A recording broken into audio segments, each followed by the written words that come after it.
Supreme court తాజాగా కేసుల విషయంలో ఒక కీలక నిర్ణయం తీసుకుంది. అదేమిటంటే ప్రస్తుతం మన ప్రపంచమంతా ఆర్టిఫిషియల్ ఇంటెలిజెన్స్ యుగం వైపునకు అడుగులు వేస్తున్న క్రమంలో సుప్రీంకోర్టు సైతం తన కేసుల విషయంలో ఏఐని ఇంప్లిమెంట్ చేయాలని భావిస్తుంది. దీనివల్ల ఈ దేశంలో వాయిదాల మీద వాయిదాలు పడుతున్న కేసులన్నీ కూడా లిస్టింగ్కు వచ్చే అవకాశం ఉంటుంది. మన దేశంలో కొన్ని దశాబ్దాలుగా కొన్ని కేసులు పెండింగ్లో ఉన్న విషయం మనందరికీ తెలిసిందే.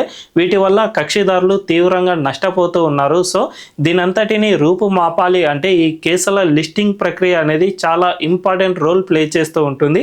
జనరల్గా రిజిస్టర్ ఈ లిస్టింగ్ ప్రక్రియను చేపడుతూ ఉంటారు. కానీ ఒక హ్యూమన్ మైండ్ను ఏఐ గనుక రీప్లేస్ చేస్తే ఖచ్చితంగా ఈ పాత కేసులు ఏవైతే ఉన్నాయో అవన్నీ కూడా తిరగదోడి వాటిని లిస్టింగ్ చేసే అవకాశం ఉంటుంది. తద్వారా కొన్ని దశాబ్దాలుగా పెండింగ్లో ఉన్న కేసులు సైతం విచారణకు వచ్చి ఇవన్నీ కూడా సమసిపోయే అవకాశం ఏర్పడుతుంది. అందువల్లనే సుప్రీంకోర్టు ఈ ఆర్టిఫిషియల్ ఇంటెలిజెన్స్ను ఇంప్లిమెంట్ చేసేందుకు ప్రయత్నాలు చేస్తుంది.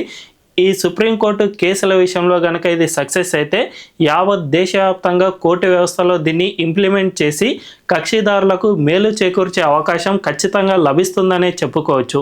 మరి ఈ నిర్ణయాన్ని మీరు స్వాగతిస్తారా లేదా? కామెంట్ల రూపంలో తెలియజేయండి.